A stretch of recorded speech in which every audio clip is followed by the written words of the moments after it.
امام علی علیہ السلام کا ارشاد گرامی ہے، مال اور اولاد دنیاوی زندگی کی زینت ہیں اور عمل صالح آخرت کی کھیتی ہے۔ امام علیہ السلام کی اس قول کا مختصر مفہوم یہ ہے: مال اور اولاد دنیاوی زندگی کی آرائش ہے، جبکہ نیک اعمال آخرت کی کھیتی ہیں۔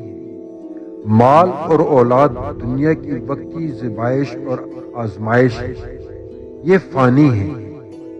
نیک اعمال وہ بیج ہیں جو آخرت میں پھل دے کر دائمی زندگی کی خوشحالی کا باعث بنتے ہیں۔